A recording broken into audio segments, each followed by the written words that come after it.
Reaction of the situation. कोई भी situation पर हमने कैसे रिएक्ट किया, बोर्ड लगाएंगे देश बोर्ड लगाए। कोई भी सिचुएशन पर हमने कैसे रिएक्ट किया, ये सबसे इंपॉर्टेंट है। Reaction of the situation, situation पे कैसे रिएक्ट किया, क्योंकि जो आज सिचुएशन बनी ये तो पूर्व में जो कर्म की उससे कर्म बनी ना, लेकिन ये तो बन चुकी बेटे मानो। अब इस वक्त हमने क्या किया उससे निश्चित होगा कि आगे के हमारे कर्म कैसे बनेंगे।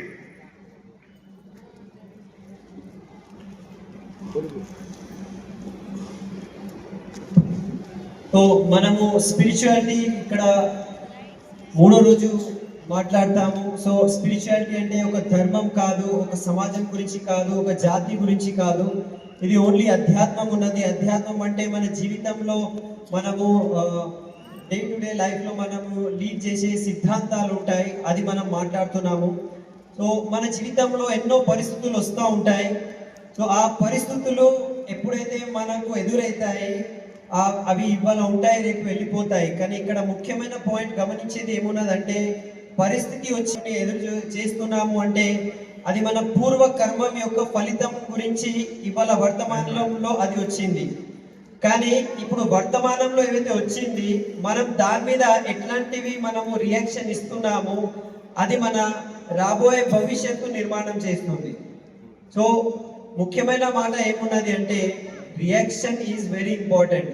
మనం ఎట్లా ఒక సిచ్యువేషన్లో ఒక పరిస్థితిలో ఎట్లా రియాక్ట్ చేస్తున్నాము అది మన రాబోయే భవిష్యత్తు యొక్క కర్మాల్ని కూడా నిర్మిస్తుంది. అది భయ చెప్తున్నారు. एक है परिस्थिति और एक है रिएक्शन, एक है सिचुएशन और एक है रिएक्शन। सिचुएशन हमारे कंट्रोल में नहीं है, ये बहुत इंपॉर्टेंट बात है। इसलिए नहीं है क्योंकि वो सिचुएशन को हमने जो पूर्व में कर्म बांधे थे, वो सिचुएशन को वो पूर्व में जो कर्म बांधे थे उसके कारण वर्तमान में आई है। समझ में आ रही है बात? ये बहुत इंपॉर्टेंट फॉर्मूला दे रहा हूं मैं आज, और इस फॉर्मूले को समझ लेना। सिचुएशन जो प्रेजेंट में हुई है, तेलुगु में क्लियर हो रही है ना बातें? जो बात अभी जो प्रेजेंट में सिचुएशन है ये वो है जो पूर्व में हमने कर्म बांधे थे, लेकिन इस सिचुएशन से भविष्य में कौन से कर्म बनेंगे ये इस बात पर निर्भर कर रहा है कि हमने वर्तमान में उस सिचुएशन को में कैसे रिएक्ट किया, कैसे हमने प्रतिक्रिया दी। प्रतिक्रिया से कर्म बनेंगे। सिचुएशन तो घट चुकी, वो तो आ चुकी, देन हाउ टू रिएक्ट। जो रिएक्शन है वो नक्की करेगा कि अब हमारे आगे के कर्म कैसे बनेंगे। विजय मालेकर, तुम्हारा पैर टूट गया, तुम्हारे पैर में दर्द है। ये जो पैर टूटा पैर का दर्द है वो क्यों हुआ? तुमने पूर्व में ऐसे कुछ पाप बांधे थे जिसकी वजह से वर्तमान में ये उदय आया। लेकिन अब जो उदय पैर टूट गया, अब तो उसे कैसे रिएक्ट कर रहे हो? हाय राम में मर गया, हाय राम में मर गया, पैर टूट गया, हाय राम मर गया, किसकी गलती से टूटा, उसकी गलती से टूटा। तुमने ब्लेमिंग शुरू करी, तुमने आरोप लगाए, ये जूता खराब था, आदमी खराब था, उसने धक्का मारा, इसके कारण हुआ। तो समझ लेना कि तुमने जिस तरीके से रिएक्ट किया इससे नए कर्म बंधे, वही जो नए कर्म बंधे तो दोबारा ही उदय में आएंगे, दूसरा पैर भी टूटेगा।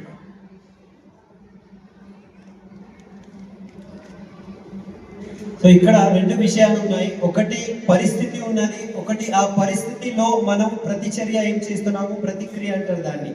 సో ఇవాళ ఏదైనా పరిస్థితికి మనం కంట్రోల్ చేయలేము. ఇవాళ నాకు ఏదైనా పరిస్థితి వస్తుంది అంటే దాని మీద నాకు కంట్రోల్ లేదు, ఎందుకంటే అది పూర్వంలో జరిగినది. పూర్వంలో నేను ఏవైతే కర్మ బంధించినా దాని యొక్క ఫలితము ఇవాళ వర్తమానంలో వస్తుంది. సో ఇప్పుడు ఈ వర్తమానంలో ఏవైతే వస్తుంది దాని మీద నాకు కంట్రోల్ లేదు, కానీ ఈ వర్తమానంలో దీని మీద నేను ఎట్లా ప్రతిచర్య చేస్తా, ఎట్లా ప్రతిక్రియ చేస్తా అది నా భవిష్యత్తు కర్మాల్ని బంధిస్తుంది. అది భవిష్యత్తులో కూడా కొత్త కర్మం నిర్మిస్తుంది. సో ఇప్పుడు ఇక్కడ విజయ్ సార్ ఉన్నారు, పడిపోయారు, ఈ కాళ్ళకు దెబ్బ తగిలింది. సో ఇప్పుడు కాళ్ళకు దెబ్బ తగిలింది కదా, ఇది ఎందుకు అంటే పూర్వంలో ఏదో కర్మం జరిగిందేమో, దాని యొక్క ఫలితం అది. ఇప్పుడు ఈ దెబ్బ తగిలిన తర్వాత ఇప్పుడు ఇతను ఏం ప్రతిచర్య చేస్తున్నారు, ప్రతిక్రియ ఎట్లా ఉంది? హాయ్ రామ్ ఎట్లా అయింది, అతన్ని తప్పు, అతను నాకు ఇట్లా దొబ్బేసిండు, లేకపోతే ఆ వ్యక్తి ఇట్లా ఉండే, అతను నన్ను ఇట్లా చేసిండు. వేరే వాళ్ళ మీద ఆరోపణ చేస్తే దీనికి ప్రతిచర్య అంటారు. అండ్ అట్లాంటి ప్రతిచర్య చేస్తే కొత్త కర్మం ఉదయిస్తుంది. ఆ కొత్త కర్మంతో ఇంకొక కాళ్ళకు కూడా దెబ్బ తగలవచ్చు. ये जो समझ में आ रही है बात, समझ में आ रहा है? बहुत बढ़िया, गुड। अगर समझ में आ रहा है तो ट्रिपल टू।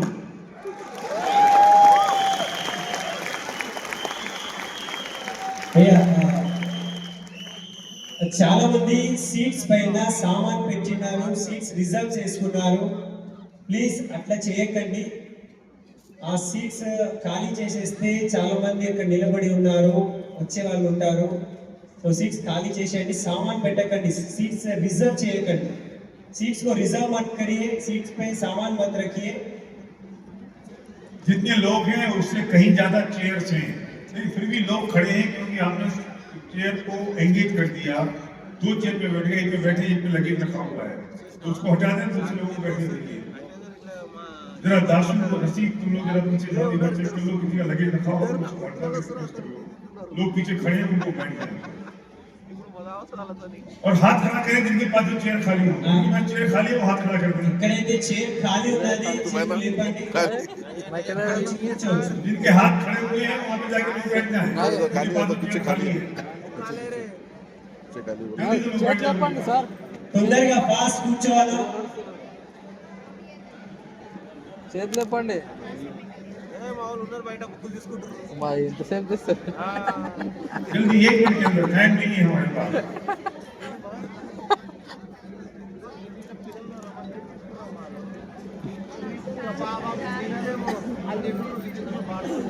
हो गया? yes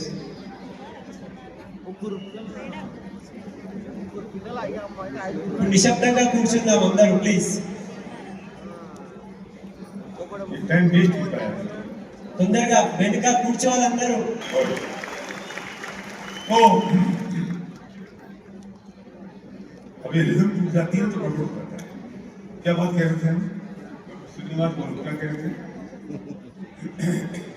परिस्थिति इंपॉर्टेंट नहीं है, परिस्थिति सिचुएशन इंपॉर्टेंट नहीं है, उस सिचुएशन पे रिएक्शन इंपॉर्टेंट है। क्योंकि सिचुएशन जो है ना उसमें कोई कंट्रोल नहीं है, पर रिएक्शन में तो कंट्रोल है। सर्व की समझ में आ रही बात? फिर भी समझ में आ रही है? ये जो ना सिचुएशन, ये तो पास्ट टेंस है, सिचुएशन पास्ट टेंस है, और रिएक्शन जो है ना वो फ्यूचर डिसाइड कर रहा है। रिएक्शन फ्यूचर डिसाइड कर रहा है, सिचुएशन पास्ट टेंस हो चुकी, और हम रिएक्शन में ध्यान ही नहीं देते हैं। हमारा ध्यान होता है कि सिचुएशन कैसी हुई और इस सिचुएशन में हम किसको कब कैसे ब्लेम करना शुरू करें। तुम्हारा पैर टूटा, तुमने ब्लेम करना किसको शुरू किया? जूता खराब था, आदमी ने धक्का दे दिया, मैं गिर पड़ा। तुमने ये नहीं सोचा कि मैंने ऐसे कर्म किए थे, उनका फल मुझे मिल रहा है। अब पैर तो टूट चुका, अब how to react in this situation जो पैर टूटा हुआ। और अगर हमने ये डिसाइड कर लिया कि हमने सही तरीके से रिएक्शन किया है तो आगे के जो कर्म बनने वाले हैं वो कर्म नहीं बनेंगे। चलो ये लाइट कर देना।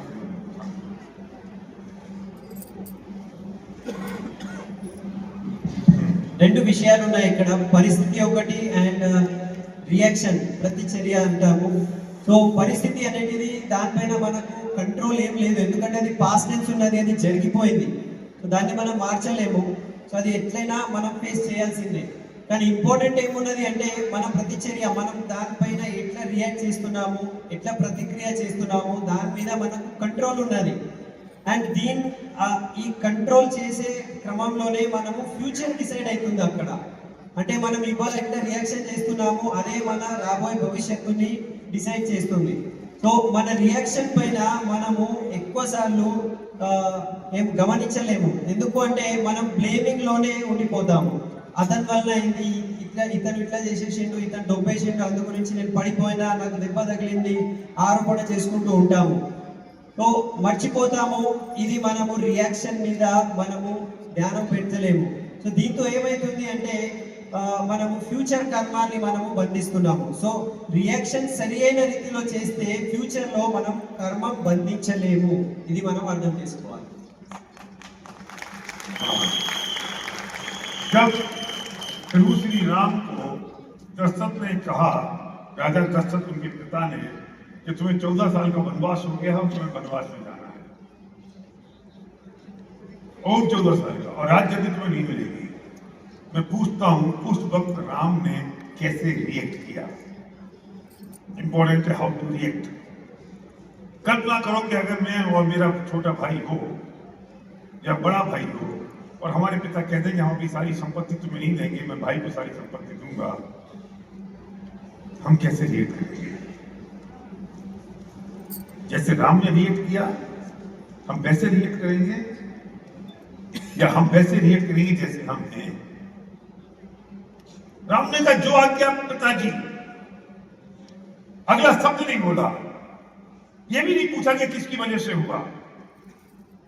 लेकिन पता चला कि मां कैकेयी ने कहा है कि मां कैकेयी ने वर मांगा है कि राम को वनवास होगा और भरत को राजगद्दी मिलेगी। तो कैकेयी को भी गाली नहीं दी, कैकेयी को भी भला बुरा नहीं कहा, कैकेयी से भी नहीं कहा कि तुमने ऐसा क्यों किया। भरत को राजगद्दी मिलने वाली तो भरत से भी कुछ नहीं कहा, और वे सीधे जो आज्ञा कहते हुए अपनी तीनों माताओं से मिलके, अपने भाइयों से मिलकर वन की ओर चले गए। He accept as it is।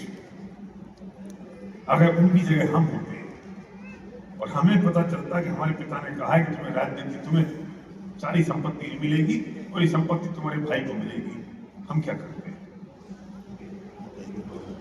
पिताजी अकेला पकड़ लेते, आप कौन मुझे देने वाले? अधिकार मिला है, मैं कोर्ट में जाऊंगा, मैं लड़ूंगा, मैं झगड़ा करूंगा, आपसे किसने कहा ये ऐसा हो सकता है क्या? ये संभव नहीं है, मैं भाई को भी नहीं ले दूंगा, मैं अपने को भी नहीं ले दूंगा, मैं आप लगा दूंगा। इसलिए भी भगवान है और इसलिए हम इंसानी हैं।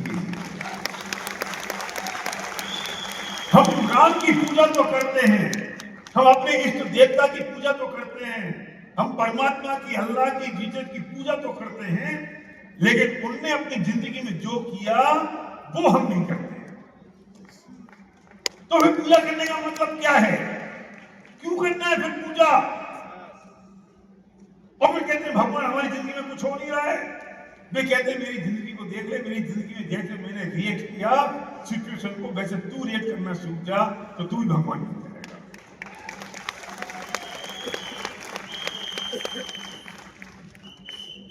ఎస్ సో ఇక్కడ ప్రభు రామ్ గురించి మాట్లాడుతున్నారు. పిత ఆజ్ఞ వలన, పిత ఏం చెప్పినారంటే తండ్రి గారు ఇప్పుడు 14 సంవత్సరాలు మీరు వనవాసం వెళ్ళిపోవాలి, మీకు ఈ రాజ్యం కూడా ఇవ్వము, భరత్కి ఇచ్చేస్తున్నాము, సో మీరు వెళ్ళిపోవాలి అని ఎప్పుడైతే పిత ఆజ్ఞ ఇచ్చారు అప్పుడు రామ్ ఎట్లా రియాక్ట్ చేశారు? సో రాముడు అక్కడ జస్ట్ ఓకే తండ్రి గారు మీ ఆజ్ఞ నేను పాటిస్తాను అని వెళ్ళిపోయారు. అక్కడ ఎవరితో ఏమనలే. వాళ్ళ మాత ఉన్నారు, కైకేయి మాత ఇదంతా చేసింది అని తెలిసిన తర్వాత కూడా కైకేయి మాత కూడా ఏం చెప్పలే. సో అందరికీ నమస్కరించి వెళ్ళిపోయినారు. అదే ప్లేస్లో ఒకవేళ మీరు మేము ఉన్నాం అనుకోండి, ఓకే తండ్రి చెప్పిండు నీకు ఏం మొత్తం నీకు ఇవ్వను, ఎంత అయితే సంపాదన నా దగ్గర ఉన్నది, డబ్బు ఉన్నది, లేకపోతే ప్రాపర్టీ ఉన్నది, మీ తమ్ముడికి లేకపోతే అన్నకి ఇస్తానంటే మీరు ఎట్లా రియాక్ట్ అవుతారు? ఓకే మనమైతే గొడవలు చేసేస్తాము, తండ్రి మీద తెలియదు. సో మనం భగవంతుణ్ణి, శ్రీరాముణ్ణి, మన ఇష్ట దేవతాన్ని మనం పూజిస్తున్నాము, అల్లాని, పరమాత్మాని మనం పూజిస్తాము. కానీ వాళ్ళు ఎట్లా రియాక్షన్, వాళ్ళు ఎట్లా ఆచరణ చేశారు, మనం అది ఆచరణ చేయము. కానీ వాళ్ళకి మనం పూజ చేస్తాము. మళ్ళీ భగవంతుడికి అంటాము, భగవంతుడా నేను ఇంత పూజ చేస్తున్నా, నేను అనుకునేది ఎందుకు జరగడం లేదు అంటే భగవంతుడు అంటున్నాను నేను ఎట్లా జీవించినా, నేను ఎట్లా రియాక్ట్ చేసినా నువ్వు కూడా అట్లా రియాక్ట్ చేయి, నువ్వు కూడా భగవంతుడిలాగా అయిపోతావు అని చెప్తున్నాను.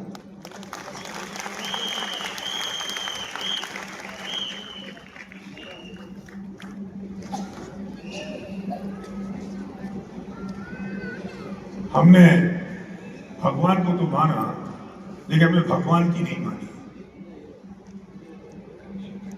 और जितने लोग गंगा जाते हैं, गंगा स्नान के लिए जाते हैं, जितने लोग मक्का मदीना जाते हैं, ये क्यों जाते हैं? क्योंकि उनको पता है कि उन्होंने कितने पाप किए। मैं रिपीट कर रहा हूं, जितने लोग गंगा स्नान को जाते हैं और जितने लोग मक्का मदीना जाते हैं, ये जानते हैं कि क्यों जा रहे हैं। क्यों? क्योंकि उनको पता है कि हमने पाप किए, तब तो पाप धोने के लिए जा रहे हैं। लेकिन अगर पाप ही ना करें तो धोने जाने की क्या जरूरत है?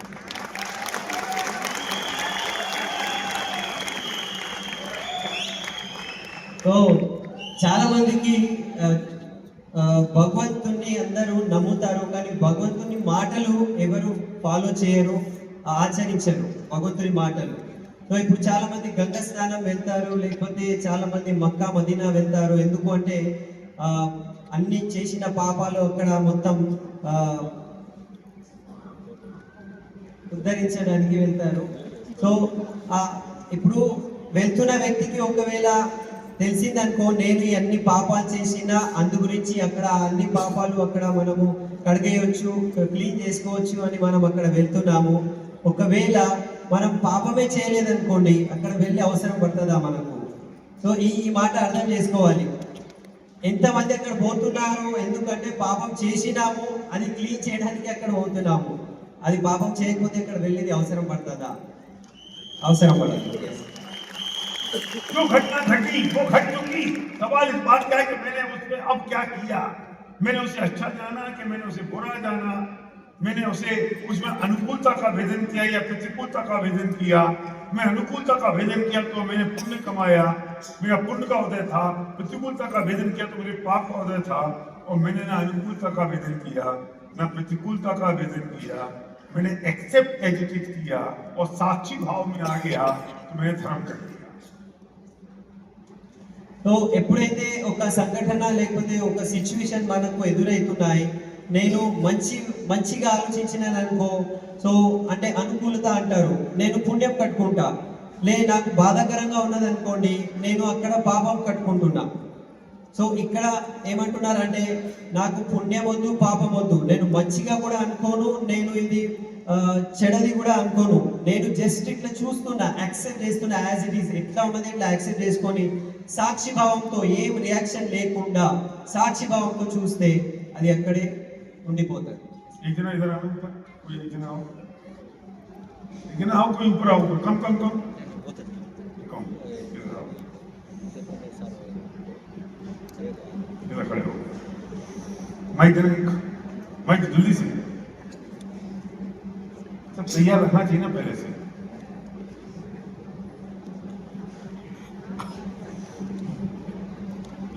क्या नाम है तुम्हारा? संतोष।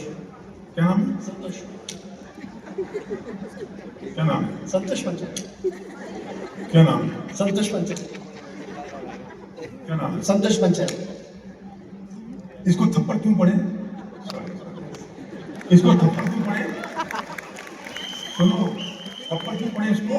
ये क्यों पड़े ना थप्पड़? रिएक्शन रिएक्शन रिएक्शन क्या है अभी?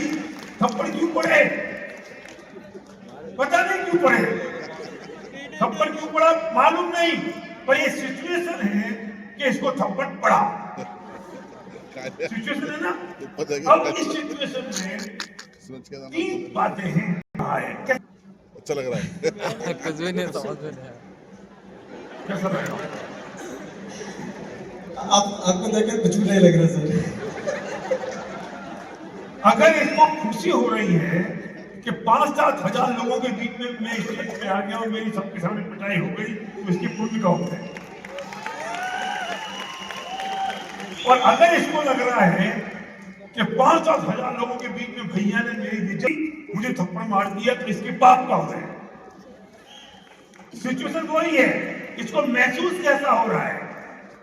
और अगर इसको कुछ नहीं लग रहा है कि पहले पाप किया होगा, पुण्य किया होगा, इसलिए मेरे साथ ऐसी परिस्थिति घट चुकी और अपनी मस्ती में, अपने आनंद में अपने एक्सेप्ट एजिटेट कर दिया, तो ये साक्षी भाव में आ गया, इसने वो काम कर लिया जो भगवान और परमात्मा करते हैं।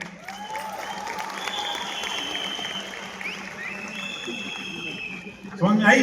सिचुएशन तो है, हाउ टू रिएक्ट, कैसे फील किया। पुण्य और पाप का उदय और धर्म, पुण्य और पाप और साक्षी भाव इस चीज पर डिपेंड कर गया कि इसने कैसा महसूस किया। ये पाप का उदय भी हो सकता है, लेकिन आप बेइज्जती करती मेरी सबके सामने, तो पाप कौन है?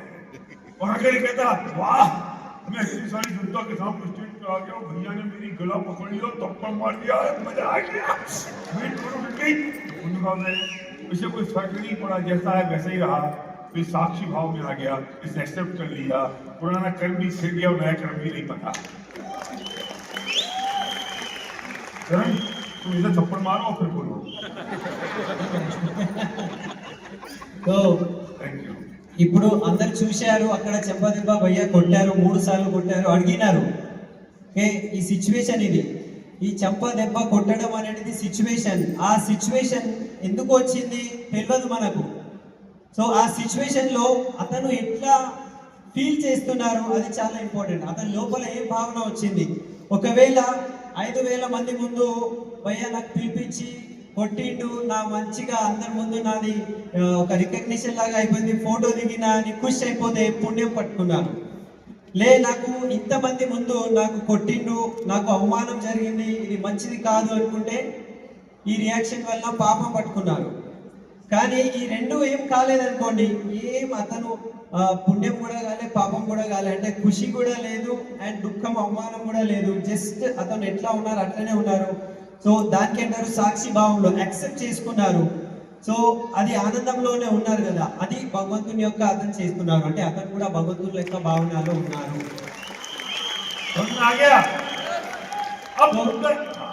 సో పాపము పుణ్యము ధర్మం అని అంటాం కదా.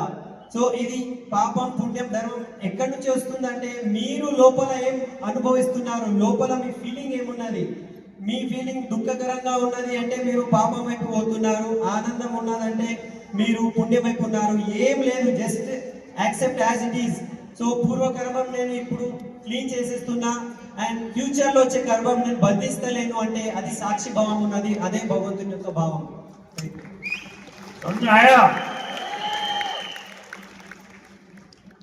आपकी डाउनलाइन ने आपकी बुराई करी, सुतम तुम्हारी डाउनलाइन ने तुम्हारी बुराई करी, देन हाउ टू रिएक्ट? क्या करते हैं? वो बुराई करेगा तुम प्यार करोगे पक्का, वो तुम्हारे बारे में गलत बोलेगा तुम प्यार करोगे, वो तुम्हारे बारे में बोलेगा दाचल खराब आदमी है, तुम क्या करोगे? माइक देना इसको, माइक देना गौरव, माइक दो। हाँ बोलो, तुम्हारा डाउनलाइन ने तुमको बुराई किया, क्या करोगे? मैं प्यार करते हैं सर, मैं बच्चे तरफ से हैंडल करते हैं। वो तुम्हारे को बुराई करेगा, गाली देगा, दास खराब आदमी, बेकार आदमी, मेरी मदद नहीं करता है, तुम क्या करोगे? कैसे पूरा తెలుగు తెలుగు తెలుగు ఏం కాదు, నీ డౌన్లైన్కి వచ్చిన తర్వాత ఆటోమేటిక్ వస్తుంది అని మనసులో అనుకుంటా. నేనేమన్నాను, ఆ పిల్లల లెక్క నువ్వు మార్చుకో అని డైరెక్ట్ చెప్పను, నా అప్లైన్తో కౌన్సిలింగ్ ఇప్పిస్తాం. क्या बोला? ये बोल रहे हैं कि जब तेरा भी डाउनलाइन आएगा ना तो तेरे को जब समझ में आएगा कि जाने मन में काउंसलिंग करवाऊंगा। मन में नहीं बोलना ना, मन में हाउ टू रिएक्ट, व्हाई मन में, हाउ टू रिएक्ट, भगवान जैसा रिएक्ट करना है ना। प्यार करते हैं सर। हाँ ऐसा बोलो, मेरा डाउन में आएगा, ये तो टेक्निकल बात है, ठीक है, काउंसलिंग करते हैं। हाँ स्पिरिचुअल बात ये नहीं है, स्पिरिचुअल बात ये है उसने बुराई किया अपने को फर्क नहीं पड़ा, उसने प्रशंसा की अपने को फर्क नहीं किया, हमने उसको माफ कर दिया। माफ कर दिए, हाँ ऐसा बोलो, पहले माफ कर दिया, बाद में प्यार करते हैं। हाँ ठीक है, समझ में आया? समझ गए। क्या बात? సో ఇక్కడ ఏమంటున్నారంటే మీ డౌన్లైన్ మీ గురించి అంత తప్పుగా చెప్తున్నారు అనుకోండి, మా అప్లైన్ బేకార్ మనిషి, నా అసలు నాకు ఎప్పుడు అతను హెల్ప్ చేయరు, సో అతను పనికిరాని వ్యక్తి అని బూతులు కూడా తిడుతున్నారు అనుకోండి, మీ గురించి తిడితే మీరు ఏం చేస్తారు, అప్పుడు ఏం రియాక్షన్ ఉంటుంది? मैंने राम की बात आपसे कही, जैन दर्शन में एक साधु हुए हैं, भगवान हुए हैं, उनका नाम है पार्श्वनाथ। वो जब साधु थे और तपस्या कर रहे थे तब उनके ऊपर से कोई देवता निकला और उसने पत्थरों की बारिश कर दी, फर्क नहीं पड़ा, शांत, उन्हें साक्षी भाव से जान लिया कि पत्थरों की बारिश हो रही है। फिर दूसरा देवता आया, उसने पत्थरों की बारिश बंद कर दी और उस जो पत्थर बरसाने वाला देवता था उसको हटा दिया। ये फिर भी शांत, ये फिर भी साक्षी भाव में क्या फर्क पड़ता है? ना पत्थर बरसाने वाले पे क्रोध आया, और न बचाने वाले पे प्यार आया, इसलिए वो भगवान बन गए।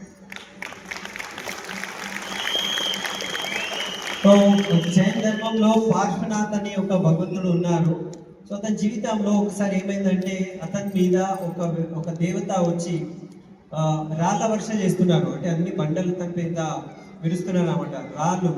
సో రాళ్ళు విడిస్తే ఇట్లా రాళ్ళ యొక్క వర్షం లాగా పెడితే సో అతను ఏమనలేదు, అంటే అతనికి క్రోధం రాలేదు, ఏమనలే, అతను సైలెంట్ గా ఉన్నారు.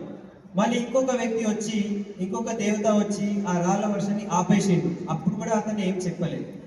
అంటే రాళ్ళ వర్ష చేసిన వ్యక్తి మీద క్రోధం లేదు, రాళ్ళ వర్షాలు ఆపిన వ్యక్తి మీద ఎట్లాంటివి వేరే భావం ఏం లేదు, థ్యాంక్ యూ లేదు, ఏం లేదు, జస్ట్ ఎట్లా ఉన్నారు అట్లనే ఉన్నారు. సో అట్లా ఉన్నందుకే అతను భగవంతుడు అయినాడు. हम बात करते हैं हर धर्म में, हर जाति में, हर प्रजाति में ये बात होती है कि संसार होता है, एक मोक्ष होता है। मैं आपको नेक्स्ट लेवल पे ले जाना चाहता हूँ। मुस्लिम होंगे तो ये कहेंगे कि आप जन्नत में जाओगे, हिंदू होगा तो कहेगा कि ये आत्मा परमात्मा में लीन हो जाएगी, हम ब्रह्म में लीन हो जाएंगे, कुछ भी शब्दों का प्रयोग करें, लेकिन बात यह है कि एक है संसार और एक है मोक्ष। मोक्ष जहाँ है जहाँ परमात्मा है, जहाँ भगवान है, जहाँ ईश्वर है, और संसार वो जहाँ हम और आप हैं। हमारी जातियाँ प्रजातियाँ बदलती रहती हैं, कभी मनुष्य होते हैं तो कभी नरक में होते हैं, तो कभी देवता होते हैं, तो कभी पशु पक्षी बनते हैं। लेकिन संसार से अगर मुक्ति चाहिए, मोक्ष में जाना है, तो हमारे थॉट प्रोसेस में बात आनी चाहिए कि हमें संसार को छोड़ के मोक्ष प्राप्त करना है, हमें परमात्मा में लीन होना है, परमात्मा बनना है। परमात्मा जैसे बनेंगे तो एक दिन परमात्मा बनेंगे, परमात्मा जैसा थॉट होगा तो एक दिन परमात्मा बनेंगे, परमात्मा जैसा व्यवहार होगा तो एक दिन परमात्मा बनेंगे। हमने रिएक्शन कैसे किया इस पर निर्भर करता है कि मैं संसार में रहने वाला हूं कि मोक्ष में जाने वाला हूं। एक बात सुन लेना, जो व्यक्ति संसार में जीत जाता है वो मोक्ष मार्ग में हार जाता है, और जो व्यक्ति संसार में हार जाता है वो मोक्ष मार्ग में जीत जाता है।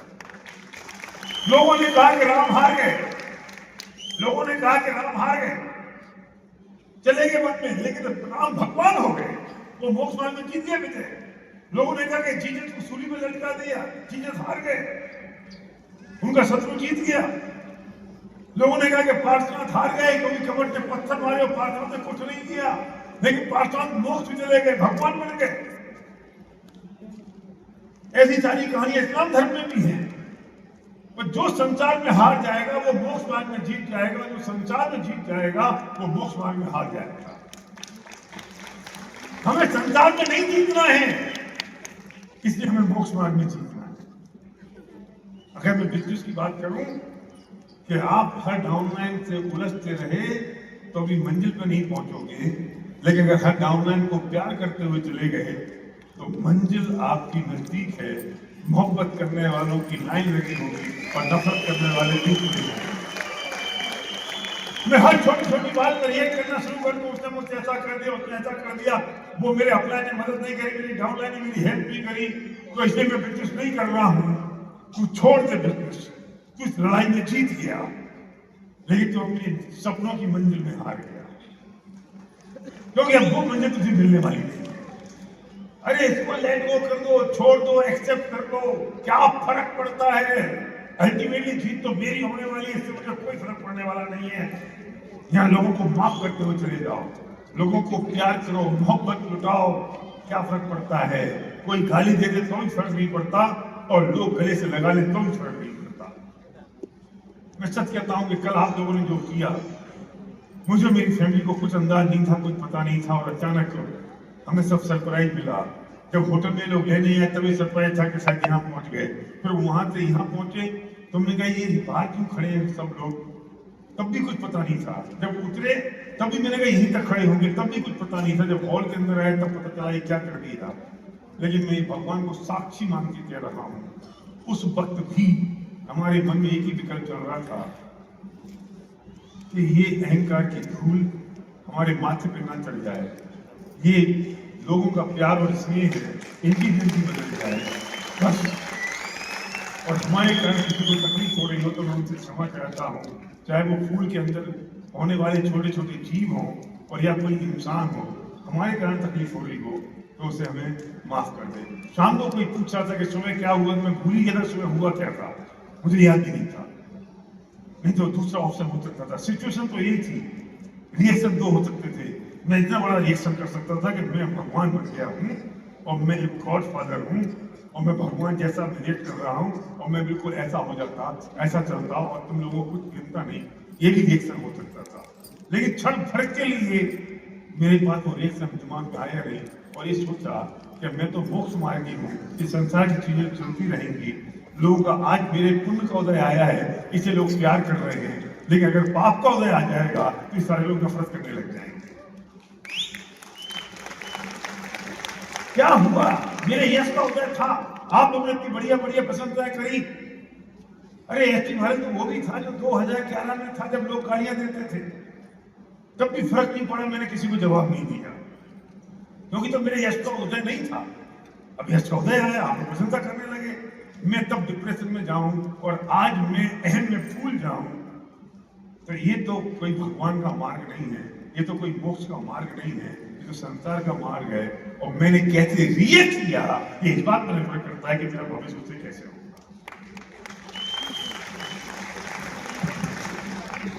సో చాలా విషయాలు చెప్పారు.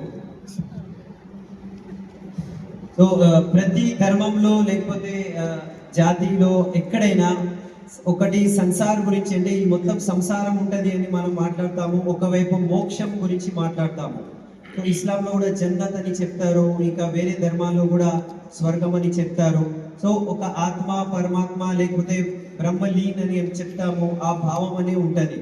సో ఒకవైపు సంసారం ఉన్నది, ఒకవైపు భగవంతుడు ఉన్నారు.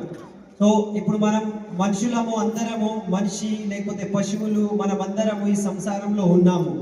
అండ్ ఒక రోజు మనము మోక్షం వైపు వెళ్ళాలి, ఈ సంసారాన్ని వదిలేసి మనము మోక్షం వైపు వెళ్ళాలి. సో అది ఎట్లా వెళ్తాము? సో మనం పరమాత్మ లెక్క మనము వ్యవహారం చేస్తే, పరమాత్మ లెక్క మనము ఏమంటారు ఆచరణ చేస్తే, మనం కూడా పరమాత్మ మార్గంలో లేకపోతే మోక్ష మార్గంలో మనం వెళ్తూ ఉంటాము.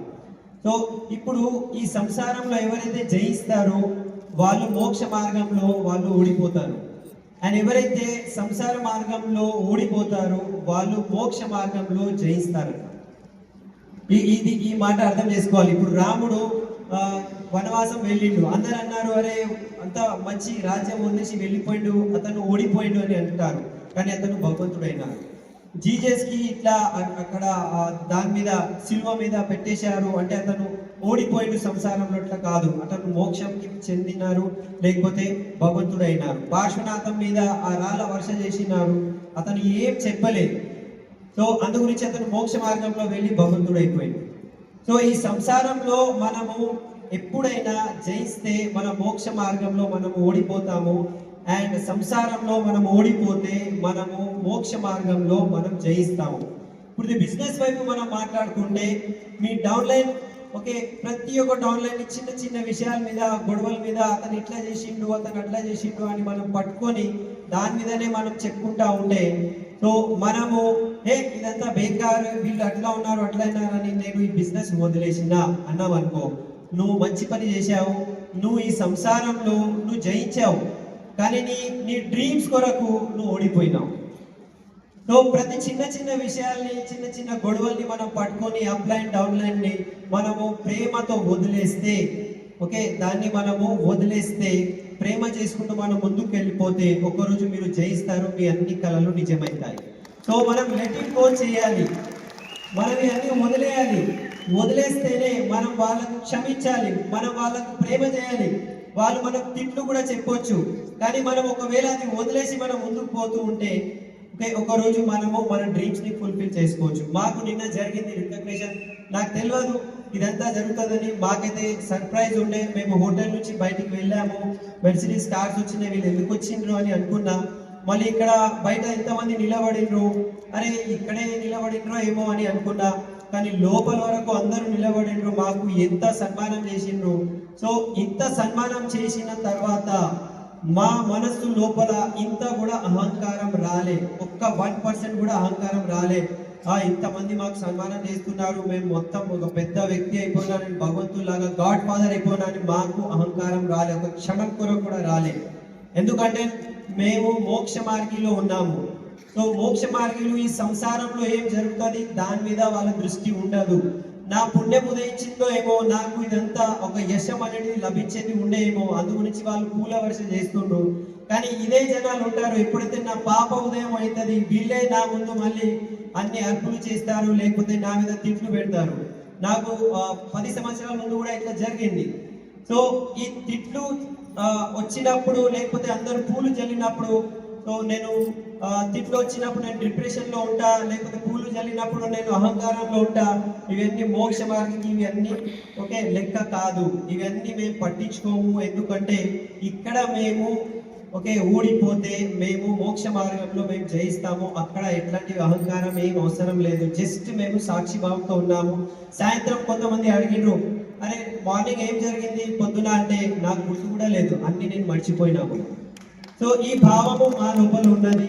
అండ్ ఇట్లా మనము మన టీంతో మన బిజినెస్ లో ఉంటే మనం కూడా ఇక్కడ ఓడిపోవచ్చు, కానీ మనం ఎక్కడితే గెలవాలి అక్కడ మనం గెలుస్తాం.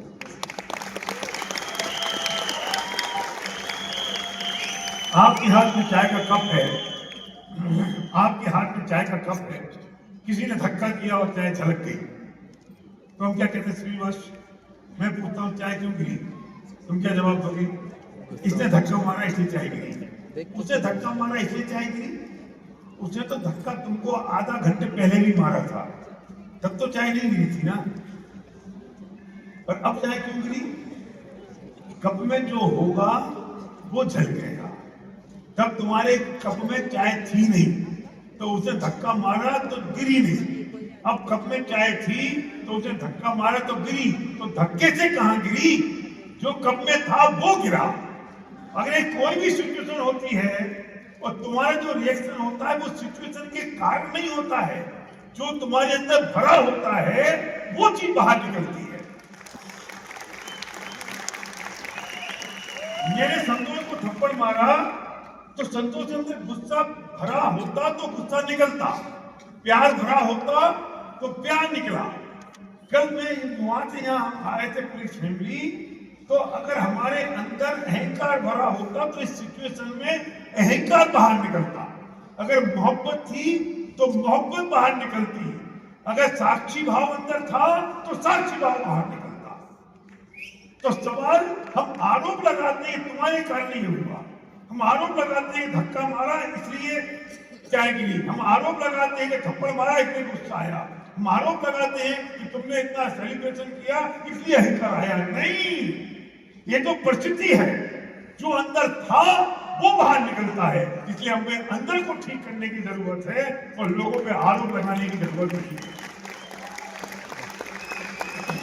ఒక చాయ్ మనము మన చేతుల్లో ఒక టీ కప్ ఉన్నది, దాంట్లో టీ ఉన్నది, ఒక వ్యక్తి చేయి తగిలింది, ఆ టీ కూడా పడిపోయింది. సో మనం ఏం చెప్తాము, అరే నువ్వు నన్ను ఇట్లా దొబ్బినావు, సో నీ చేతులు తగిలింది, నా మొత్తం టీ పడిపోయింది. సో మనము అతని మీద ఆరోపణ చేస్తున్నాము, నీ వలన ఇది పడిపోయింది. కానీ అతను ఇంతకు ముందు కూడా మీకు ఇట్లా టచ్ చేసిండు, కానీ అప్పుడు ఏం జరగలేదు. సో సిచ్యువేషన్ ఏమున్నదంటే, అప్పుడు మీ చేతుల్లో టీ కప్పు లేకుండే, అప్పుడు కూడా ఆ వ్యక్తి చేయి అనేది తగిలింది మీకు, కానీ అప్పుడు మీరు ఏమనలే. ఇప్పుడు మీ చేతుల్లో టీ ఉన్నది, టీ కప్పు ఉన్నది, దాంట్లో టీ ఉన్నది, అండ్ అప్పుడు చేయి తగిలింది, అప్పుడు ఆ టీ పడింది. అందు గురించి మీరు అతని మీద ఆరోపణ చేస్తున్నారు. కానీ పాయింట్ అక్కడ అది కాదు, మీ చేతుల్లో ఆ టీ కప్పు ఉన్నది, దాంట్లో టీ ఉన్నది, అది కదిలింది, ఆ కప్పులో టీ ఉన్నది, అందు గురించి అది పడింది. అంటే ఈ విషయం అర్థం చేసుకోవాలి, మన లోపల ఏముంటది అదే బయటికి వస్తుంది, అది సార్ చెప్తున్నారు. ఇప్పుడు సిచ్యువేషన్ ఉన్నది, ఆ వ్యక్తి చేయి తగలడం వల్ల టీ పడింది అని, మన లోపల ఏముంటది అదే బయటికి వస్తుంది. ఇప్పుడు ఆ సంతోష్ సార్ని నేను చెప్పదెబ్బ కొట్టిన, అతని లోపల ఒకవేళ కోపం ఉంటే కోపం బయటికి వస్తుండే, ప్రేమ ఉంటే ప్రేమ బయటికి వస్తుండే. ఇప్పుడు నిన్న మాకు అందరూ పూలు జరుపుకుంటూ తీసుకొచ్చిండ్రు, సో మా లోపల ఒకవేళ అహంకారం ఉంటే బయట అహంకారమే వస్తుండే, మా లోపల ఒకవేళ ప్రేమ ఉంటే ప్రేమనే బయట వస్తుండే, ఒకవేళ మా లోపల సాక్షి భావం ఉంటే ఇదంతా ఓకే బై అని సో బయట కూడా సాక్షి భావమే వస్తుండే. సో మన లోపల ఏమున్నది అదే బయటికి వస్తుంది. సో అక్కడ సిచ్యువేషన్ కాదు ఇంపార్టెంట్, మన లోపల ఏమున్నది అది ఇంపార్టెంట్. సో సిచ్యువేషన్ ని మనం మార్చలేము, మన లోపల ఏమున్నది అది మనం మార్చుకోవాలి. అది సార్ చెప్తున్నారు.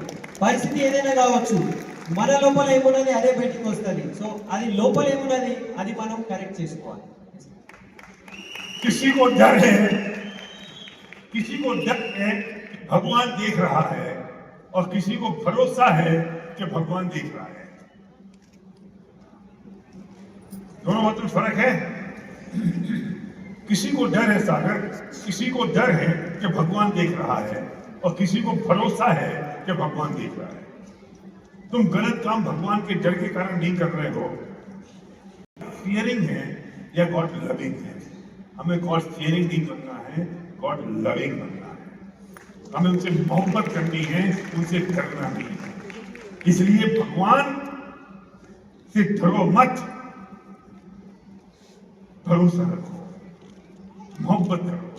डरते वो हैं जो गलत काम करते हैं। बच्चा अपने बाप से वो बच्चा डरता है जिस बच्चे को लगता है कि मैं गलत काम कर रहा हूँ, बाप जो चाहता है वो नहीं कर रहा हूँ, मैं बाप की जैसा नहीं बन पा रहा हूँ।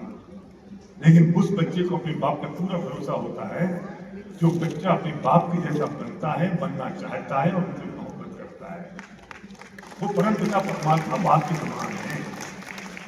उनसे डरो मत, मोहब्बत करो, उन पर भरोसा रखो, और वो जो उन्होंने अपनी जिंदगी में किया वो अपने जीवन में करो। अपने जीवन में घटित होना चाहिए वो, तब समझ में आएगा कि हम गॉड लविंग हैं।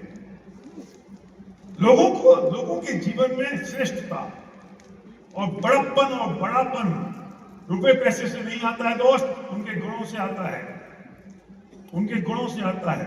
ध्यान से सुनना कुलकर्णी सत्यनारायण। लोगों में बड़प्पन बड़ापन रुपए पैसे से और मर्सिडीज और गाड़ी बंगले से नहीं आता, उनके अंदर के गुणों से आता है। दूध, दही, छाछ और घी, पनीर सब एक खानदान के हैं, लेकिन सबकी रेट अलग अलग है क्योंकि सबके गुण अलग अलग है।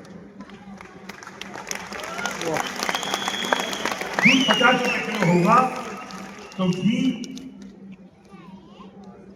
कितने भाव है? 450 500 800, घी 800 रुपए किलो है। खानदान तो एक ही है। और पनीर कितने भाव है? 400 रुपए किलो है। मुझे भाव पता नहीं, मेरे को पूछ तो लो। खानदान एक है, लेकिन दूध का, दही का, घी का, पनीर का, छाछ का सबका भाव अलग है। क्यों? क्योंकि उनमें कितने गुण हैं इस बात पर निर्भर करता है उनका भाव क्या है। भले खानदान एक। हमारी महानता इस बात से नहीं है कि हमारे पास क्या है, महानता इस बात से है कि आप हमारे अंदर गुण कितने हैं, और वो गुण ऊपर वाले से मिलते हैं या नहीं, परमात्मा से मिलते हैं या नहीं।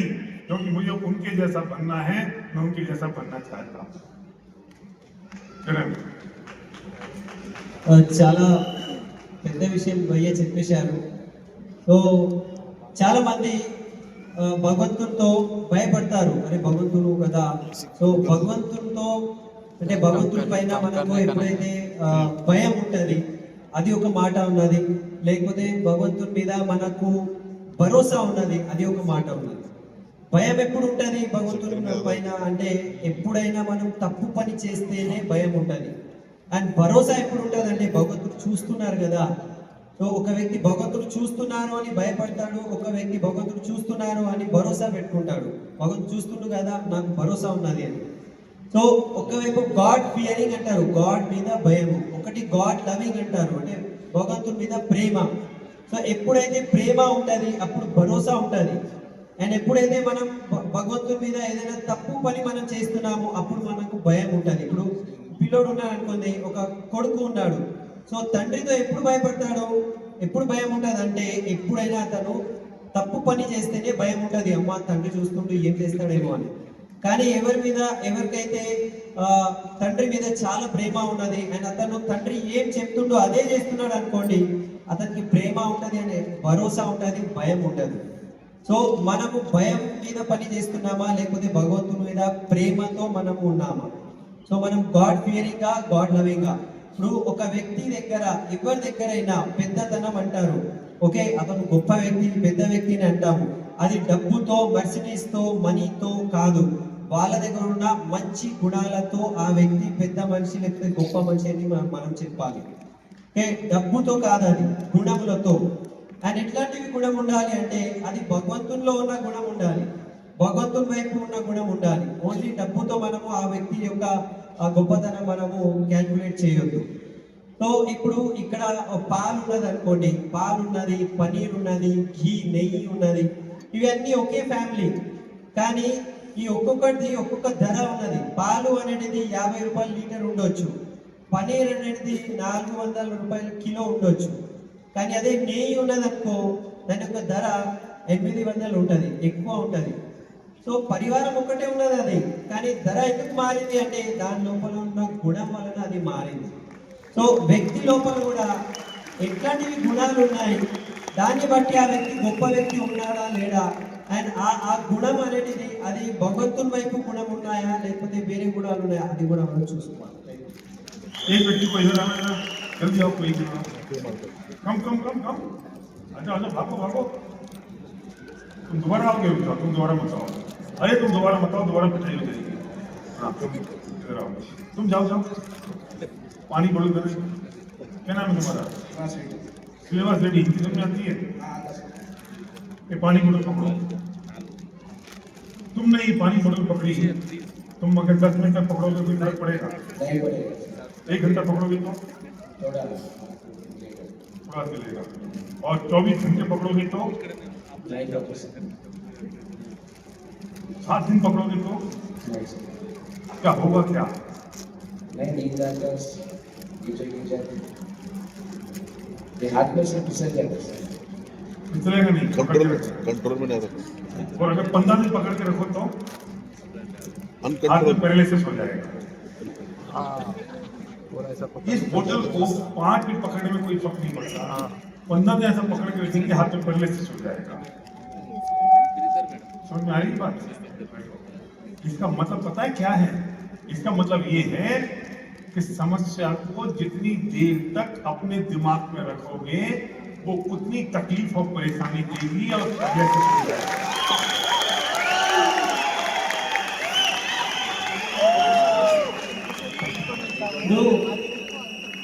భయ్యా ఆ వ్యక్తికి స్టేజ్ మీద పిలిపించి బాటిల్ పట్టుకోండి అని అన్నారు. బాటిల్ ఒకవేళ 10 నిమిషాలు పట్టుకుంటే ఏమైతుంది? ఏం కాదు, మంచిగా పట్టుకుంటాము. కానీ 1 గంట పట్టుకుంటే చాలా కష్టంగా ఉంటుంది. ఇంకా 10 గంటలు పట్టుకుంటే, 5 రోజులు పట్టుకుంటే, లేకపోతే 15 డేస్ పట్టుకుంటే ఈ మొత్తం చేయి ఇట్లనే ఉండిపోతుంది, ప్యారలైసిస్ అయిపోతుంది. సో ఇక్కడ అర్థం ఏమున్నదంటే 10 నిమిషాలు 5 నిమిషాలు పట్టుకుంటే ఏం ఫరక్ పడదు, కానీ అదే 20 రోజులు పట్టుకుంటే మన చేయి మొత్తం ప్యారలైసిస్ అయిపోతుంది. దీని యొక్క అర్థం ఏమున్నదంటే మన జీవితంలో వచ్చే సమస్యని, బాధల్ని మనము ఎక్కువ రోజులు పట్టుకుంటే అది మనకు ఎక్కువ బాధాకరంగా ఉంటుంది, ఎక్కువ మనకు పీడిస్తుంది అని భయ్య చెప్తున్నారు. एक रूल है कि जब भी कोई सिचुएशन आए तो ये सोचना कि अगर इसमें परमात्मा होते तो क्या करते, परमात्मा होते तो कैसे रिएक्ट करते, वैसा मुझे रिएक्ट करना है। Simple rule. मुझे ये जानना है कि परमात्मा होते, भगवान होते तो इस वक्त क्या कर रहे हो इस परिस्थिति में, क्योंकि वो भी कभी इंसान थे और फिर परमात्मा बने हैं तो मैं भी इंसान हूँ। मुझे अगर उनके मार्ग पर चलना है, इस सिचुएशन में वो क्या करते, वो काम मुझे करना है। जब भी सोचो तो ये सोचना मैं करने वाला कौन हूँ, मैं किस ढंग से रिएक्ट करूँ जिससे आगामी कर्म मेरे ना बने, और परमात्मा होते तो इस सिचुएशन में क्या करते वो काम मुझे करना है। बस वो काम करना शुरू कर दो, लोगों को माफ करना शुरू कर दो, सिचुएशन को एक्सेप्ट करना शुरू कर दो, मोहब्बत लुटाना शुरू कर दो, सिचुएशन को एक्सेप्ट एजिटेट कर दो, और धीरे धीरे करके साक्षी भाव में चले जाओ। जो हो रहा है मैंने उसे जान लिया है, मैंने समझ लिया है, बात खत्म, फिनिश। आप मोक्ष की मार्ग पर चल पड़ोगे। సో జీవితంలో ఒక రూల్ మనము గుర్తుపెట్టుకోవాలి. సో రూల్ ఏమున్నదంటే ఈ సిచ్యువేషన్ నాకు వచ్చింది, పరిస్థితి నా ముందు వచ్చింది. సో ఈ పరిస్థితిలో ఒకవేళ భగవంతుడు ఉంటే అతను ఎట్లా రియాక్షన్ చేస్తుండే, ప్రతిచర్య ఎట్లా చేస్తుండే, ఒకసారి మనం అది ఆలోచించాలి. ఓకే నాకు ఇట్లా ఇప్పుడు సిచ్యువేషన్ వచ్చింది, నా ప్లేస్లో ఒకవేళ భగవంతుడు ఉంటే భగవంతుడు కూడా ఒక రోజు మనిషిలాగా ఇక్కడ ఉన్నారు కదా. ఒకవేళ భగవంతుడు ఈ నా ప్లేస్ లో ఉంటే అతను ఎట్లా రియాక్ట్ చేస్తుండే, ఆ రీతిలోనే మనం కూడా రియాక్ట్ చేసుకుంటూ పోతే మనం కూడా భగవంతుని మార్గంలో వెళ్ళినట్టే ఉంటది. ఓకే, సో నేను ఏం చేయాలి ఇప్పుడు ఈ పరిస్థితుల్లో ఏం చేయాలి అంటే, అతను ఉంటే ఏం చేస్తుండే, భగవంతుడు ఉంటే ఏం చేస్తుండే, నేను కూడా అదే చేయడం స్టార్ట్ చేస్తే నేను కూడా మోక్ష మార్గంలోనే భగవంతుని మార్గంలోనే వెళ్ళినట్టు ఉంటుంది. సో మనము ఈ మార్గంలో వెళ్ళాలి అనుకుంటే ఇది రూల్ మనం గుర్తుపెట్టుకోవాలి. అందరికీ క్షమించాలి, అందరికీ ఎలా ఉన్నారు అట్లా యాక్సెప్ట్ చేయాలి, అందరికీ ప్రేమ అనేది పంచుకుంటూ పోవాలి, యాక్సెప్ట్ చేసుకుంటూ సాక్షి భావంలో మనం ఉండాలి. సాక్షి భావం అంటే ఏంటిది, ఓకే ఇది జరుగుతున్నది కదా, ఓకే తెలిసిపోయింది, చాలు అంతే వదిలేయండి, అంతే మనం ప్రేమించుకుంటూ ముందుకు వెళ్ళిపోతా ఉంటాము. సో ఇది మనం మోక్ష మార్గంలో మనము ముందుకు వెళ్తున్నాము, పరమాత్మ మార్గంలోనే మనం ముందుకు వెళ్తున్నాము. ఈ రూల్ गुड, खड़े हो जाओ अपनी जगह पे, बिल्कुल खड़े हो जाओ अपनी जगह पे, एकदम रिलैक्स हो जाइए.